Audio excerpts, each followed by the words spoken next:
Hello and welcome to P Ms classes. ನಾನು Ajith Kumar P M. ಈ ಒಂದು ವಿಡಿಯೋದ ಒಳಗಡೆ ನಾವು ಕರ್ನಾಟಕ ಆರ್ಥಿಕ ಸಮೀಕ್ಷೆ, ಕರ್ನಾಟಕ ಎಕನಾಮಿಕ್ ಸರ್ವೆ 2023-24ಕ್ಕೆ ಸಂಬಂಧಪಟ್ಟ ಹಾಗೆ ಅದರ 5ನೇ ಅಧ್ಯಾಯವಾದಂಥ ನಗರಾಭಿವೃದ್ಧಿಯ ಕುರಿತಾಗಿ ಚರ್ಚೆಯನ್ನು ಮಾಡೋಣ. ಸೊ 5ನೇ ಅಧ್ಯಾಯ ನಗರಾಭಿವೃದ್ಧಿ. ಅಗೇನ್ ಆಲ್ರೆಡಿ ನಾವು ಏನು ನೋಡಿದ್ವಿ, 4 ಅಧ್ಯಾಯಗಳನ್ನ ಚರ್ಚೆ ಮಾಡಿದ್ವಿ. ಇನ್ನೂ ತನಕ ನೀವೇನಾದ್ರೂ ಆ 4 ಅಧ್ಯಾಯಗಳನ್ನ ನೋಡಿಲ್ಲ ಅಂದ್ರೆ ದಯವಿಟ್ಟು ಅವುಗಳನ್ನು ಕೂಡ ಒಂದ್ಸಲ ನೋಡುವಂತ ಪ್ರಯತ್ನವನ್ನ ಮಾಡಿ. ಸೊ ಈಗ ನಗರಾಭಿವೃದ್ಧಿ ಅನ್ನುವಂಥ ಈ ಚಾಪ್ಟರ್ನ ಒಳಗಡೆ ನಾವೇನಾದ್ರೂ ನೋಡೋದಕ್ಕೆ ಹೋದ್ರೆ ಇದರಲ್ಲಿ ನಮ್ಗೆ ಏನ್ ಬರುತ್ತೆ, ಡೈರೆಕ್ಟ್ ಆಗಿ ಪ್ರಿಲಿಮ್ಸ್ಗೆ ಕೆಲವೊಂದು ಕ್ವಶನ್ಸ್ಗಳು ಬರುವಂತ ಸಾಧ್ಯತೆ ಇದೆ ಫ್ಯಾಕ್ಚುಯಲ್ ಬೇಸಿಸ್ ಮೇಲೆ. ಪ್ಲಸ್ ಮೇನ್ಸ್ ಅಲ್ಲಿ ಎಕ್ಸಾಕ್ಟ್ ಆಗಿ ಇದರಿಂದನೇ ಬಂದಿದೆ ಅಂತ ಹೇಳೋದಕ್ಕಾಗಲ್ಲ, ಆದ್ರೆ ನಿಮ್ಗೆ ಏನಾಗುತ್ತೆ, ಇದಕ್ಕೆ ಅಸೋಸಿಯೇಟೆಡ್ ಆಗಿರುವಂತ ಟಾಪಿಕ್ಸ್ ಇಂದ ಬಂದಿರೋದನ್ನ ನೋಡ್ತೀವಿ. ಅಂದ್ರೆ ಇಲ್ಲಿರುವಂತ ಕೆಲವೊಂದು ಪಾಯಿಂಟ್ಸ್ ಗಳನ್ನ ನೀವು ಮೇನ್ಸ್ ಅಲ್ಲಿ ಇರುವಂತ ಕ್ವಶನ್ಸ್ ಗಳಿಗೆ ಯೂಸ್ ಮಾಡ್ಕೋಬೇಕಾಗುತ್ತೆ. ಫಾರ್ ಎಕ್ಸಾಂಪಲ್ ಪ್ರಶ್ನೆಗಳನ್ನ ಯಾವ ತರ ಕೇಳಿದ್ದಾರೆ ನೋಡಿ, ಈ ತರದೆಲ್ಲ ಪ್ರಶ್ನೆಗಳನ್ನ ಕೇಳಿದ್ರು. Discuss about the importance of transportation system in Karnataka ಅಂತ ಕೇಳಿದ್ರು. ಅಗೇನ್ ಕರ್ನಾಟಕದಲ್ಲಿ ಸಾರಿಗೆ ವ್ಯವಸ್ಥೆಯ ಮಹತ್ವವನ್ನ ಕುರಿತು ಚರ್ಚಿಸಿ. ಅಗೇನ್ ಡೈರೆಕ್ಟ್ ಆಗಿ ನಮ್ಗೆ ಅರ್ಬನ್ ಡೆವಲಪ್ಮೆಂಟ್ ಇಂದನೇ ಎಲ್ಲ ಪಾಯಿಂಟ್ ಸಿಗಲ್ಲ, ಆದ್ರೆ ಅರ್ಬನ್ ಡೆವಲಪ್ಮೆಂಟ್ ಅಲ್ಲಿ ಕೆಲವೊಂದು ಪಾಯಿಂಟ್ ಸಿಗುತ್ತೆ. ಫಾರ್ ಎಕ್ಸಾಂಪಲ್ ಮೆಟ್ರೋ ರೈಲ್ ಆಗಿರ್ಬೋದು, ಸಬರ್ಬನ್ ರೈಲ್ವೇಸ್ಗೆ ಸಂಬಂಧಪಟ್ಟ ಆಗಿರ್ಬೋದು, ಅಥವಾ BMTC ಅಂತ ಸಂಸ್ಥೆಗಳ ಬಗ್ಗೆ ಆಗಿರ್ಬೋದು. ಸೊ ಇವೆಲ್ಲ ಮಾಹಿತಿಗಳು ಸಿಗುತ್ತೆ, ಅದನ್ನ ನಾವು ಯೂಸ್ ಮಾಡ್ಕೊಳಕ್ಕಾಗುತ್ತೆ. ಅಥವಾ ಅದ್ರ ಜೊತೆಲಿ ಇವನ್ ಏನ್ ಮಾಡ್ಬೋದು, ಫಾರ್ ಎಕ್ಸಾಂಪಲ್ ನೀವು ಇವನ್ ಏನ್ ನೋಡ್ಬೋದು ಅಂತ ಕೇಳಿದಾಗ ಅಮೃತ್ ನಂತ ಯೋಜನೆಗಳನ್ನ ಹೇಳ್ಬೋದು, ಅಥವಾ ಸ್ಮಾರ್ಟ್ ಸಿಟಿ ಮಿಷನ್ ಅಂತ ಯೋಜನೆಗಳನ್ನ ಹೇಳ್ಬೋದು. ಅವೆಲ್ಲಗಳ ಬಗ್ಗೆ ಮಾಹಿತಿ ಸ್ವಲ್ಪ ಮಟ್ಟಿಗೆ ಇಲ್ಲಿ ಸಿಗುತ್ತೆ. ಅಪಾರ್ಟ್ ಫ್ರಮ್ ದಟ್ ಮತ್ತೊಂದು ಕ್ವಶನ್ ನೋಡಿ, explain the importance of socio economic infrastructure in Karnataka. ಕರ್ನಾಟಕದಲ್ಲಿ ಸಾಮಾಜಿಕ ಆರ್ಥಿಕ ಮೂಲ ಸೌಕರ್ಯಗಳ ಪ್ರಾಮುಖ್ಯತೆಯನ್ನ ಕುರಿತು ವಿವರಿಸಿ ಅಂತ ಕೇಳಿ. ಸೊ ಇದೆಲ್ಲ ಪಾಯಿಂಟ್ಸ್ ಇದ್ದಾಗ ಕೆಲವೊಂದು ನಾವೇನ್ ಮಾಡ್ಬೋದು, ಇಲ್ಲಿಂದ ಪಾಯಿಂಟ್ಸ್ ಅನ್ನ ಯೂಸ್ ಮಾಡ್ಬೋದು. ಆ ಕಾರಣಕ್ಕಾಗಿ ಇದನ್ನ ನಾವು ನೋಡ್ತಾ ಇದ್ದೀವಿ. ಸೊ ಮೊದಲನೇದಾಗಿ ಇಲ್ಲಿ ಪರಿಚಯವನ್ನು ನೋಡಿ, ನಗರೀಕರಣಕ್ಕೆ ಸಂಬಂಧಪಟ್ಟ ಹಾಗೆ ಹೇಳ್ತಾ ಇದ್ದಾರೆ. ನಗರೀಕರಣಕ್ಕೆ ಸಂಬಂಧಪಟ್ಟ ಹಾಗೆ ಇಲ್ಲಿ ಮಾತನಾಡ್ತಾ ಏನ್ ಹೇಳ್ತಿದ್ದಾರೆ, ಸೊ ಕರ್ನಾಟಕ ನಾವೇನಾದ್ರೂ ನೋಡ್ತೀವಿ ಅಂತ ಕೇಳಿದಾಗ, ಸೊ ಇಲ್ಲಿ ನಾವೇನಾದ್ರೂ ನೋಡ್ತೀವಿ ಅಂದ್ರೆ 61% ಜನ ಇವರು ಗ್ರಾಮೀಣ ಪ್ರದೇಶದಲ್ಲಿ ವಾಸ ಮಾಡಿದ್ರೆ, ಸೊ ಉಳಿದಂತ 39% ಜನ ಇವರೇನಿದ್ದಾರೆ, ಸೊ ಇವರು ನಗರ ಪ್ರದೇಶದಲ್ಲಿ ವಾಸ ಮಾಡೋದನ್ನ ಹೇಳ್ತಾರೆ. ನಗರ ಪ್ರದೇಶದಲ್ಲಿ ವಾಸ ಮಾಡೋದನ್ನ ಹೇಳ್ತಾರೆ. ಸೊ ಇದನ್ನ ಹಿಂದಿನ ಒಂದು ವಿಡಿಯೋದ ಒಳಗಡೆ, ಆದ್ರೆ ಗ್ರಾಮೀಣ ಅಭಿವೃದ್ಧಿಯ ಒಳಗಡೆ ಕೂಡ ನೀವು ನೋಡಿದ್ರಿ, 61% ಗ್ರಾಮೀಣ ಪ್ರದೇಶದಲ್ಲಿ ಇದ್ದಾರೆ. ಅತಿ ವೇಗವಾಗಿ ನಗರೀಕರಣಗೊಂಡಿರುವಂತ ಅಥವಾ ಅತಿ ಹೆಚ್ಚು ನಗರೀಕರಣಗೊಂಡಿರುವಂತ ಜಿಲ್ಲೆ ಯಾವುದು ಅಂತ ಕೇಳಿದಾಗ ಬೆಂಗಳೂರು ನಗರ ಅಂತ ಹೇಳ್ತೀವಿ. ಬೆಂಗಳೂರು ನಗರ ಅತಿ ಹೆಚ್ಚು ನಗರೀಕರಣಗೊಂಡಂತ ಜಿಲ್ಲೆ. ಅಂದ್ರೆ ಎಷ್ಟು, ಅರೌಂಡ್ 90.94% ನಗರೀಕರಣಗೊಂಡಿದೆ ಈ ಜಿಲ್ಲೆ ಅಂತ ಹೇಳ್ತಾರೆ. ಅತಿ ಕಡಿಮೆ ನಗರೀಕರಣಗೊಂಡಿರುವಂತಹ ಒಂದು ಜಿಲ್ಲೆ ಯಾವುದು ಅಂತ ಕೇಳಿದಾಗ ಅದನ್ನೇನ್ ಕರಿತೀವಿ, ಕೊಡಗು ಅತಿ ಕಡಿಮೆ ನಗರೀಕರಣವಾಗಿರೋದನ್ನ ನೋಡ್ತೀರಾ. ಅದು ಎಷ್ಟು ಅಂತ ಕೇಳಿದಾಗ 14.61% ಅಂತ ಕರಿತೀವಿ. ಇನ್ನು ಅತಿ ವೇಗವಾಗಿ ನಗರೀಕರಣಗೊಳ್ತಾ ಇರುವಂತದ್ದು, ವೇಗವಾಗಿ ನಗರೀಕರಣಗೊಳ್ತಾ ಇರುವಂತಹ ಜಿಲ್ಲೆಗಳು ಅಂತಂದಾಗ ಉಡುಪಿ ಮತ್ತು ದಕ್ಷಿಣ ಕನ್ನಡವನ್ನ ಹೇಳ್ತಿದ್ರೆ. ದಕ್ಷಿಣ ಕನ್ನಡ ವೇಗವಾಗಿ ನಗರೀಕರಣಗೊಳ್ತಾ ಇರುವಂತಹ ಜಿಲ್ಲೆಗಳಾದ್ರೆ, ನಿಧಾನವಾಗಿ ನಗರೀಕರಣಗೊಳ್ಳುವಂತ ಇರೋದು ಅಥವಾ ನಿಧಾನಗತಿಯಲ್ಲಿ ಆಗ್ತಾ ಇರೋದು ಯಾವ್ಯಾವ್ದು ಅಂತ ಕೇಳಿದಾಗ ಉತ್ತರ ಕನ್ನಡ,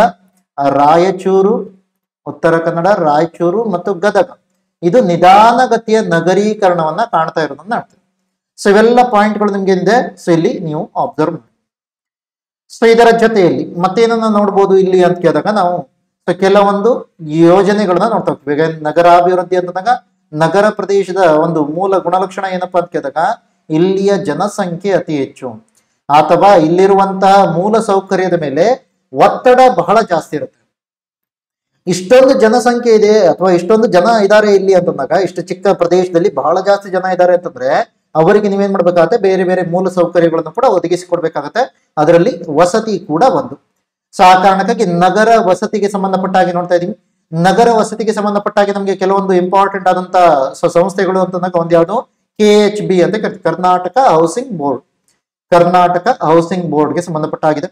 ಅದರ ಜೊತೆಯಲ್ಲಿ ಕರ್ನಾಟಕದಲ್ಲಿ ನಮಗೆ ನಗರ ಪ್ರದೇಶದ ವಸತಿ ಯೋಜನೆಗಳ ಒಳಗಡೆ ಯಾವ್ದಿದೆ, ವಾಜಪೇಯಿ ನಗರ ವಸತಿ ಯೋಜನೆ ಆಗಿರ್ಬೋದು, ಡಾಕ್ಟರ್ BR ಅಂಬೇಡ್ಕರ್ ನಿವಾಸ ಯೋಜನೆ ಆಗಿರ್ಬೋದು, ಪ್ರಧಾನ ಮಂತ್ರಿ ಆವಾಸ್ ಯೋಜನೆ ಅಥವಾ ದೇವರಾಜ್ ಅರಸು ವಸತಿ ಯೋಜನೆ ಇತ್ಯಾದಿ ಬೇರೆ ಬೇರೆ ಸೊ ನಗರ ವಸತಿ ಯೋಜನೆಗಳನ್ನ ನಾವು ಗ್ರಾಮೀಣ ನಗರ ವಸತಿ ಯೋಜನೆಗಳಿಗೆ ಸಂಬಂಧಪಟ್ಟ ಹಾಗೆ ಸೊ ಯಾವ ಒಂದು ನಿಗಮ ನೋಡಲ್ ಏಜೆನ್ಸಿ ಆಗಿತ್ತು ಅದೇ ನಿಗಮ ಇಲ್ಲಿಯೂ ಕೂಡ ನೋಡಲ್ ಏಜೆನ್ಸಿ ಆಗಿದೆ. ಅದು ಯಾವುದು, ರಾಜೀವ್ ಗಾಂಧಿ ವಸತಿ ನಿಗಮ ನಿಯಮಿತ.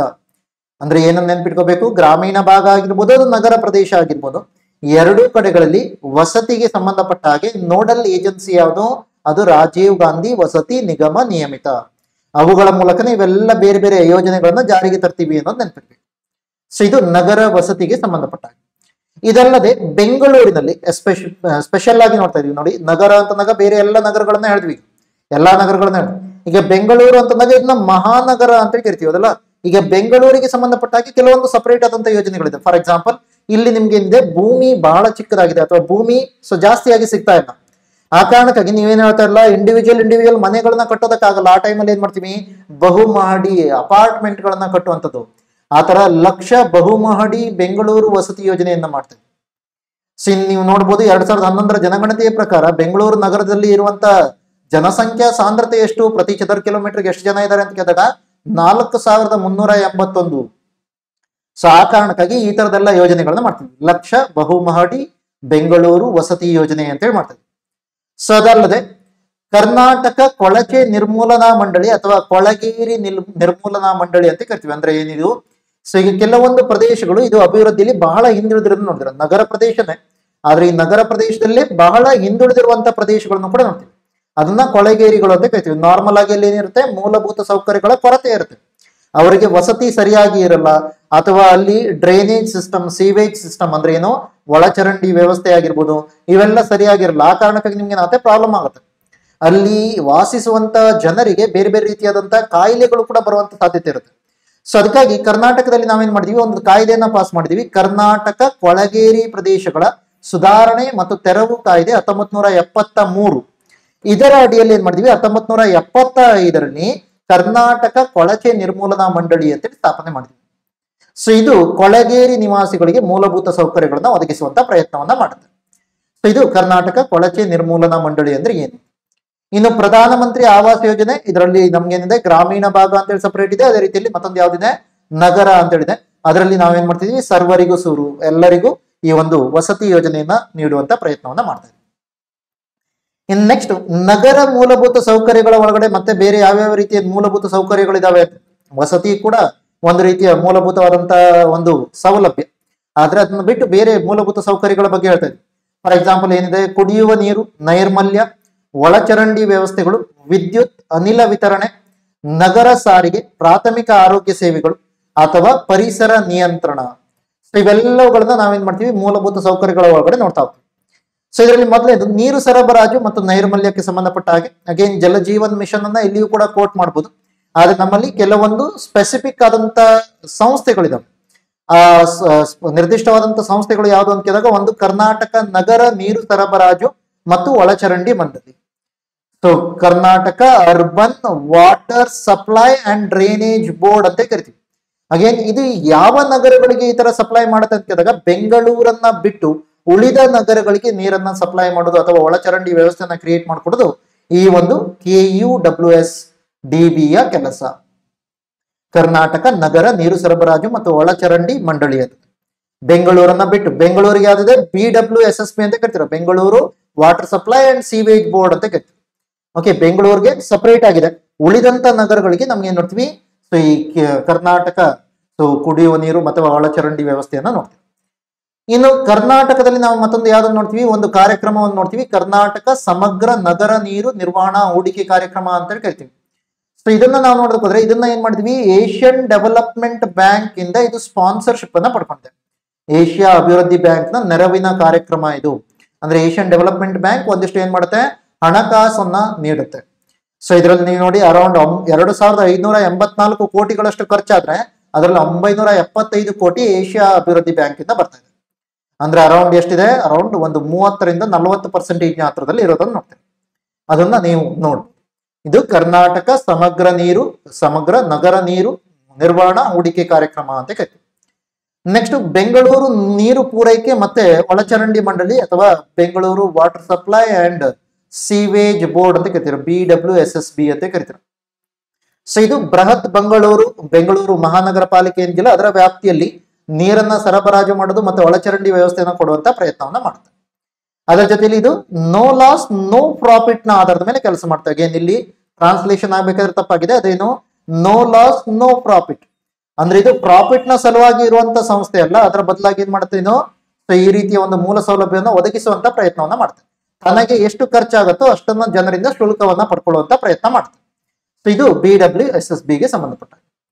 ಸೊ ನೆಕ್ಸ್ಟ್ ನೈರ್ಮಲ್ಯಕ್ಕೆ ಸಂಬಂಧಪಟ್ಟ ಹಾಗೆ, ಅಂದ್ರೆ ಸ್ವಚ್ಛತೆಗೆ ಸಂಬಂಧಪಟ್ಟ ಹಾಗೆ ನಾವೇನಾದ್ರೂ ನೋಡ್ತೀವಿ ಅಂತಂದ್ರೆ, ಸ್ವಚ್ಛತೆಗೆ ಸಂಬಂಧಪಟ್ಟ ಹಾಗೆ ನೋಡ್ತೀವಿ ಸ್ವಚ್ಛ ಭಾರತ್ ಮಿಷನ್. ಸ್ವಚ್ಛ ಭಾರತ್ ಮಿಷನ್ ನಮ್ಗೇನಿದೆ, ಸೊ ಇವನ್ ಸೊ ಗ್ರಾಮೀಣ ಭಾಗಕ್ಕೆ ಸಪರೇಟ್ ಆಗಿದೆ, ಸ್ವಚ್ಛ ಭಾರತ್ ಮಿಷನ್ ಅರ್ಬನ್ ಏರಿಯಾಗೆ ಸಪರೇಟ್ ಆಗಿರೋದನ್ನ ನೋಡ್ತೀವಿ. ಸೊ ಇದು ಸ್ವಚ್ಛ ಭಾರತ್ ಮಿಷನ್ ಅರ್ಬನ್ ಏರಿಯಾದನ್ನ ಹೇಳ್ತೀವಿ. ಇದರಲ್ಲಿ ಕೂಡ ನಿಮ್ಗೆ ಏನಿದೆ, ಮನೆಯ ಶೌಚಾಲಯಗಳು, ಸಮುದಾಯ ಶೌಚಾಲಯಗಳ ನಿರ್ಮಾಣ, ಸಾರ್ವಜನಿಕ ಶೌಚಾಲಯಗಳ ನಿರ್ಮಾಣ, ಘನತ್ಯಾಜ್ಯ ನಿರ್ವಹಣೆ, ಸೊ ಅದೇ ರೀತಿಯಲ್ಲಿ ಇನ್ಫಾರ್ಮೇಶನ್ ನ ನೀಡೋದು, ಅದರ ಜೊತೆಲಿ ಎಜುಕೇಶನ್ ಅನ್ನ ನೀಡೋದು, ಕಮ್ಯುನಿಕೇಶನ್ ನ ಸೊ ಟೆಕ್ನಾಲಜಿಯನ್ನ ಯೂಸ್ ಮಾಡೋದು, IEC ಅಂತ ಕರಿತಿದ್ರ, ಸಾರ್ವಜನಿಕ ಜಾಗೃತಿ ಅಥವಾ ಸಾಮರ್ಥ್ಯ ನಿರ್ಮಾಣ, ಆಡಳಿತ ಮತ್ತು ಕಚೇರಿ ವೆಚ್ಚಗಳು, ಈ ತರದೆಲ್ಲ ಸೊ ಪಾಯಿಂಟ್ಸ್ ಗಳನ್ನ ಅಥವಾ ಈ ತರದೆಲ್ಲ ಬೇರೆ ಬೇರೆ ಕಂಪೋನೆಂಟ್ಸ್ ಗಳನ್ನ ಸ್ವಚ್ಛ ಭಾರತ್ ಮಿಷನ್ ಅರ್ಬನ್ ನ ಒಳಗಡೆ ನೋಡ್ಬೋದು. ಸ್ವಚ್ಛ ಭಾರತ್ ಮಿಷನ್ ಅರ್ಬನ್. ಸೊ ಇನ್ನೊಂದು ಯೋಜನೆ ಯಾವ್ದು ಅಂತ ಕೇಳಿದಾಗ ಅಮೃತ್ ಯೋಜನೆ ಅಂತ ಕರಿತೀವಿ. Atal mission for rejuvenation and urban transformation ಅಂತ ಕರಿತೀವಿ. ಅಮೃತ್ ಯೋಜನೆ, Atal mission for rejuvenation and urban transformation ಅಥವಾ ಅಟಲ್ ನಗರ ನವೀಕರಣ ಮತ್ತು ಪುನಶ್ಚೇತನ ಮಿಷನ್ ಅಂತ ಕರಿತೀವಿ. ಪುನಶ್ಚೇತನ ಮಿಷನ್. ಸೊ ಇದರಲ್ಲಿ ಕೂಡ ನೀವೇನ್ ನೋಡ್ತೀರಾ, ಕರ್ನಾಟಕ ಮತ್ತೆ ಕೇಂದ್ರ ಸರ್ಕಾರ, ಕರ್ನಾಟಕ ಅಂತಂದ್ರೆ ರಾಜ್ಯ ಸರ್ಕಾರ ಅಂತ ಹೇಳ್ತೀವಿ. ರಾಜ್ಯ ಸರ್ಕಾರ ಮತ್ತೆ ಕೇಂದ್ರ ಸರ್ಕಾರ 50-50 ಅಂದ್ರೆ ಈ ಒಂದು ಅನುದಾನವನ್ನ ಏನ್ ನೀಡುತ್ತೆ ಅದು ಏನಾಗುತ್ತೆ, ಕೇಂದ್ರ ಸರ್ಕಾರದಿಂದ ಅರ್ಧ ಬಂದ್ರೆ ಉಳಿದ ಅರ್ಧ ಏನ್ ಬರುತ್ತೆ ಅದು ರಾಜ್ಯ ಸರ್ಕಾರದಿಂದ ಬರುತ್ತೆ. ಸೊ ಇದರಲ್ಲಿ ಅಮೃತ್ 1.0 ಅಥವಾ ಮೊದಲನೇ ಹಂತ ಬಂದಾಗ ರಾಜ್ಯದಲ್ಲಿ ನಾವೇನ್ ಮಾಡಿದ್ವಿ, ಬೇರೆ ಬೇರೆ 27 ನಗರಗಳನ್ನ ಸೊ ಈ ತರ ಅಮೃತ್ ಯೋಜನೆ ಒಳಗಡೆ ಅಮೃತ್ ಸಿಟಿಗಳು ಅಂತೇಳಿ ಅವುಗಳನ್ನ ತಂದಿದ್ವಿ. ಈಗ ಅಮೃತ್ ಸಿಟಿಗಳ ಒಳಗಡೆ ಯಾವ್ಯಾವ ಈ ತರದ ಸಿಟಿಗಳನ್ನ ತರ್ತೀವೋ ಅದನ್ನೆಲ್ಲ ಏನ್ ಮಾಡ್ತೀವಿ, ಡೆವಲಪ್ಮೆಂಟ್ ಮಾಡುವಂತ ಪ್ರಯತ್ನವನ್ನ ಮಾಡ್ತೀವಿ. ಈಗ ಅಮೃತ್ 2.0 ಒಂದನೇದು ಬಂದಿರೋದು ಯಾವಾಗ 2015ರಲ್ಲಿ. ಸೊ ಎರಡನೇದನ್ನು ನಾವೇನ್ ತಗೊಂಡಿದ್ವಿ, ಅಮೃತ್ 2.0 ಅಂತ ಹೇಳ್ಕೊಂಡು 21, 22ರಿಂದ 25, 26 ಈ ಒಂದು ಅವಧಿಗೆ ತೆಗೆದುಕೊಂಡಿರೋದನ್ನ ನೋಡ್ತೀವಿ. ಸೊ ಇದರಲ್ಲಿ ಏನ್ ಮಾಡಿದ್ವಿ ಅಂತ ಕೇಳಿದಾಗ, ಮೊದಲಾದ್ರೆ 1 ಲಕ್ಷ ಅಥವಾ ಅದಕ್ಕಿಂತ ಹೆಚ್ಚಿನ ಜನಸಂಖ್ಯೆಯನ್ನು ಹೊಂದಿರುವಂತಹ ನಗರಗಳನ್ನ ಸೆಲೆಕ್ಟ್ ಮಾಡಿದ್ವಿ. ಈಗ ಏನ್ ಮಾಡಿದ್ವಿ, 1 ಲಕ್ಷಕ್ಕಿಂತ ಕಡಿಮೆ ಜನಸಂಖ್ಯೆಯನ್ನು ಹೊಂದಿರುವಂತಹ ನಗರಗಳನ್ನು ಕೂಡ ಸೆಲೆಕ್ಟ್ ಮಾಡಿದ್ವಿ. ಸೊ ಅರೌಂಡ್ ಎಷ್ಟು 287 ನಗರಗಳನ್ನ ಅಮೃತ್ 2.0 ಯೋಜನೆಯ ಒಳಗಡೆ ಅಮೃತ್ 2.0. ಓಕೆ, ಅಮೃತ್ ಯೋಜನೆ ಅಂದ್ರೆ ಏನು ಅಂತ ಹೇಳಿ ನೆನಪು. ಇನ್ನು ನೆಕ್ಸ್ಟ್ ಸ್ಮಾರ್ಟ್ ಸಿಟಿ ಮಿಷನ್ ಅಂತ ಕೂಡ ಹೇಳ್ತೀವಿ. ಸ್ಮಾರ್ಟ್ ಸಿಟಿ ಮಿಷನ್ ನ ಒಳಗಡೆ ಕೂಡ ನಾವೇನ್ ನೋಡ್ತೀವಿ, ಸೊ ಈ ತರ ಕರ್ನಾಟಕ ಸರ್ಕಾರ ಮತ್ತೆ ಭಾರತ ಸರ್ಕಾರ ಸೊ ಒಂದಿಷ್ಟು ಸಿಟಿಗಳನ್ನ ಪರಿಗಣನೆ ಮಾಡ್ಕೊಂಡು ಆ ಸಿಟಿಗಳಲ್ಲಿ ಹೊಸ ರೀತಿಯ ತಂತ್ರಜ್ಞಾನವನ್ನ ಬಳಸ್ಕೊಂಡು ಆ ನಗರಗಳಿಗೆ ಸಂಬಂಧಪಟ್ಟಂತ ಸಮಸ್ಯೆಗಳನ್ನ ಸೊ ತೆಗೆದುಹಾಕುವಂತ ಪ್ರಯತ್ನವನ್ನ ಮಾಡ್ತಾ ಅಥವಾ ಅದಕ್ಕೆ ಪರಿಹಾರವನ್ನ ಕಂಡುಹಿಡಿಯುವಂತ ಪ್ರಯತ್ನ ಮಾಡ್ತಾರೆ. ಫಾರ್ ಎಕ್ಸಾಂಪಲ್, ಟ್ರಾಫಿಕ್ ಗೆ ಸಂಬಂಧಪಟ್ಟಂತ ಸಮಸ್ಯೆ ಇದ್ರೆ ಅದನ್ನೇನಾದ್ರೂ ನಾವು ಆರ್ಟಿಫಿಷಿಯಲ್ ಇಂಟೆಲಿಜೆನ್ಸ್ ಅನ್ನು ಅಥವಾ ಬೇರೆ ಯಾವ್ದಾದ್ರು ಟೆಕ್ನಾಲಜಿಯನ್ನ ಬಳಸೋ ಸೊ ಆ ಟ್ರಾಫಿಕ್ ಗೆ ಸಂಬಂಧಪಟ್ಟಂತ ಸಮಸ್ಯೆಗಳನ್ನ ತೀರಿಸೋದಕ್ಕಾದ್ರೆ ಅಥವಾ ಅದನ್ನ ಪರಿಹಾರ ಮಾಡೋದಕ್ಕಾದ್ರೆ ಅದನ್ನ ಹೇಳ್ತೀವಿ. ಆ ತರದನ್ನ ಸ್ಮಾರ್ಟ್ ಸಿಟಿ ಮಿಷನ್ ಅಂತ ಹೇಳ್ತೀವಿ. ಅಗೇನ್ ಬರೀ ಆರ್ಟಿಫಿಷಿಯಲ್ ಇಂಟೆಲಿಜೆನ್ಸ್ ಅಷ್ಟನ್ನೇ ಬಳಸಬೇಕು ಅಂತ ಹೇಳಿಲ್ಲ, ಯಾವುದೇ ರೀತಿಯ ತಂತ್ರಜ್ಞಾನಗಳನ್ನ ಬಳಸಬಹುದು. ಸೊ ಇದು ಸ್ಮಾರ್ಟ್ ಸಿಟಿ ಮಿಷನ್ ಅಂದ್ರೆ ಏನು. ಸೊ ನೆಕ್ಸ್ಟ್ ನಗರ ಸಾರಿಗೆಗೆ ಸಂಬಂಧಪಟ್ಟ ಹಾಗೆ ನೋಡೋಣ.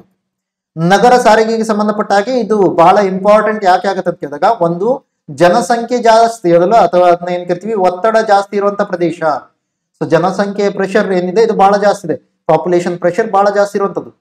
ಸೊ ಆ ಕಾರಣಕ್ಕಾಗಿ ನಿಮ್ಗೆ ಏನಾಗುತ್ತೆ, ಇಲ್ಲೇನಾದ್ರೂ ನಾವು ಪ್ರತಿಯೊಬ್ಬ ಇಂಡಿವಿಜುವಲ್ ಏನಾದ್ರೂ ತಮಗೆ ಸಂಬಂಧಪಟ್ಟಂತ ಸಾರಿಗೆಯನ್ನ ತಾವೇ ಮಾಡ್ಕೋತಿದ್ದಾರೆ. ಫಾರ್ ಎಕ್ಸಾಂಪಲ್, ಪ್ರತಿಯೊಬ್ಬರು ಕಾರನ್ನ ಪರ್ಚೇಸ್ ಮಾಡ್ತಾ ಇದ್ದಾರೆ ಅಂತಂದ್ರೆ ಅವಾಗ ನಮ್ಗೆ ಏನಾಗುತ್ತೆ, ಒಂದು ಕಡೆ ಫ್ಯೂಯಲ್ ನ ಡಿಪೆಂಡೆನ್ಸಿ ಜಾಸ್ತಿ ಆಗುತ್ತೆ, ಇಂಧನಗಳನ್ನ ಜಾಸ್ತಿಯಾಗಿ ಪರ್ಚೇಸ್ ಮಾಡ್ಬೇಕಾಗುತ್ತೆ. ಎರಡನೇ ಸೈಡ್ ಮತ್ತೊಂದು ಪ್ರಾಬ್ಲಮ್ ಏನಾಗುತ್ತೆ ಅಂತ ಕೇಳಿದಾಗ, ಸೊ ಇಂಧನಗಳನ್ನ ಜಾಸ್ತಿ ಪರ್ಚೇಸ್ ಮಾಡೋದ್ರ ಜೊತೆಯಲ್ಲಿ ಎನ್ವಿರಾನ್ಮೆಂಟಲ್ ಪೊಲ್ಯೂಷನ್ ಕೂಡ ಜಾಸ್ತಿ ಆಗ್ಬಿಡುತ್ತೆ. ಈಗ ಅದನ್ನ ಆದಷ್ಟು ಕಡಿಮೆ ಮಾಡ್ಬೇಕು ಅಂತಂದ್ರೆ ನಾವೇನ್ ಮಾಡ್ಬೇಕಾಗತ್ತೆ, ಮಾಸ್ ಟ್ರಾನ್ಸ್ಪೋರ್ಟ್ ಅನ್ನ ಕೊಡ್ಬೇಕಾಗತ್ತೆ ಅಥವಾ ಅದನ್ನ ಏನ್ ಕರಿತೀವಿ ಇವನ್ ರ್ಯಾಪಿಡ್ ಟ್ರಾನ್ಸ್ಪೋರ್ಟ್ ಸಿಸ್ಟಮ್ ಅಂತ ಹೇಳಿ ಕರಿತೀವಿ. MRTS ಅಂತ ಕರಿತೀವಿ, mass rapid transport system. So ಅಂದ್ರೆ ಮೆಟ್ರೋದಂತ ಯೋಜನೆಗಳು, ಅದರಲ್ಲಿ ಏನ್ ಮಾಡ್ತಾರೆ, ನೀವು 10 ಬೇರೆ ಬೇರೆ ಬಸ್ ಗಳನ್ನ ಬಿಡೋದ್ರ ಬದಲಾಗಿ ಒಂದೇ ಒಂದ್ಸಲ ಮೆಟ್ರೋದಲ್ಲಿ ಏನಾಗುತ್ತೆ ಅಷ್ಟು ಜನ ಪಾಸ್ ಆಗ್ತಾರೆ. ಸೊ ಆ ತರದನ್ನ ಮಾಡುವಂತ ಪ್ರಯತ್ನ, ಅದರಲ್ಲಿ ಏನ್ ಮಾಡ್ತೀವಿ, ಸೊ ಈ ಜನಸಂಖ್ಯೆ ಪ್ರೆಷರ್ ಅನ್ನ ಸ್ವಲ್ಪ ಮಟ್ಟಿಗೆ ಕಡಿಮೆ ಮಾಡುವಂತ ಪ್ರಯತ್ನ, ಅದರ ಜೊತೆಯಲ್ಲಿ ಓವರ್ ಆಲ್ ಆಗಿ ನಾವು ಇವನ್ ಏನ್ ಮಾಡ್ತೀವಿ ಎಮಿಷನ್ ಅನ್ನ ಕಡಿಮೆ ಮಾಡುವಂತ ಪ್ರಯತ್ನ ಮಾಡ್ತೀವಿ. ಸೊ ಆ ತರದನ್ನ ಹೇಳ್ತೀವಿ. ಆ ತರದ ಸುಸ್ಥಿರವಾದಂತ ಒಂದು ಪ್ರಯತ್ನವನ್ನ ಮಾಡುವಂತ ನೋಡ್ತೀವಿ ನಗರ ಸಾರಿಗೆ.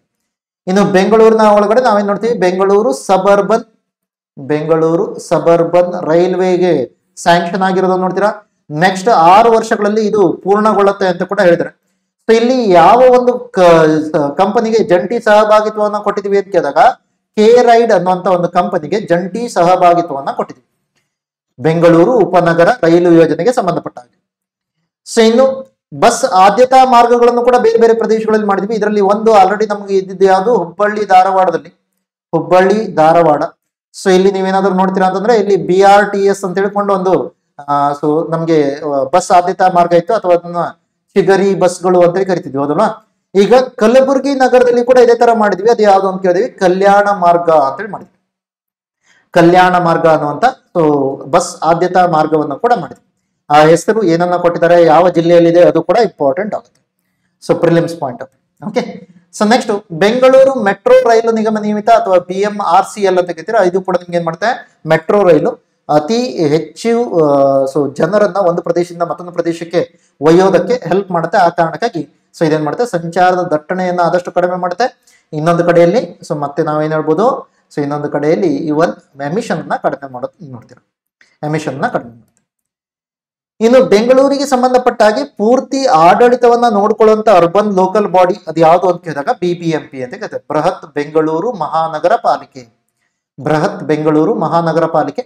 ಸೊ ಈಗ ಸದ್ಯದಲ್ಲಿ ನಾವೇನ್ ನೋಡ್ತೀವಿ, ಇದನ್ನ ಹತ್ರ 8 ಬೇರೆ ಬೇರೆ ವಲಯಗಳಲ್ಲಿ ಕೆಲಸ ಮಾಡ್ತಿರೋದನ್ನ ನೋಡ್ತೀರಾ. RR ನಗರ, ಬೊಮ್ಮನಹಳ್ಳಿ, ದಾಸರಹಳ್ಳಿ, ಮಹದೇವಪುರ, ಯಲಹಂಕ, ಪೂರ್ವ, ದಕ್ಷಿಣ, ಪಶ್ಚಿಮ. ಸೊ ಈ ಬೆಂಗಳೂರು ಮಹಾನಗರ ಪಾಲಿಕೆಯ ಒಳಗಡೆ ಇರುವಂತ 8 ವಲಯಗಳು. ಸೊ ಈ 8 ವಲಯಗಳನ್ನು ನೋಡ್ತೀವಿ. ಸೊ ಇದನ್ನ ನಾವು ಸ್ಟಾರ್ಟ್ ಮಾಡಿರೋದು ಯಾವಾಗ ಅಂತ ಕೇಳಿದಾಗ 1949ರಲ್ಲಿ ಸ್ಥಾಪನೆ ಆಗಿರುವಂತ ಒಂದು ಇದನ್ನ ನೋಡ್ತೀವಿ, ಬೃಹತ್ ಬೆಂಗಳೂರು ಮಹಾನಗರ ಪಾಲಿಕೆ BBMP. ಇನ್ನು ಬೆಂಗಳೂರಿನಲ್ಲಿ ಅಭಿವೃದ್ಧಿ ಆಗ್ಬೇಕು ಅಥವಾ ಬೆಂಗಳೂರಿನಲ್ಲಿ ಯಾವ ರೀತಿ ಈ ಒಂದು ಲೇಔಟ್ ಗಳನ್ನ ಕನ್ಸ್ಟ್ರಕ್ಟ್ ಮಾಡಬೇಕು, ಇದೆಲ್ಲದಕ್ಕೆ ಸಂಬಂಧಪಟ್ಟಾಗಿ ಕೆಲಸ ಮಾಡೋರು ಯಾರು, ಅದು ಬೆಂಗಳೂರು ಅಭಿವೃದ್ಧಿ ಪ್ರಾಧಿಕಾರ, ಬೆಂಗಳೂರು ಡೆವಲಪ್ಮೆಂಟ್ ಅಥಾರಿಟಿ ಅಂತ ಕರಿತೀವಿ. ಸೊ ಅಥವಾ ನೀವು ಬಹಳ ಸಂದರ್ಭದಲ್ಲಿ ಏನ್ ಮಾಡ್ತೀವಿ, BDA ಲೇಔಟ್ ಅನ್ನುವಂತ ಹೆಸರನ್ನ ಕರಿತೀವಿ.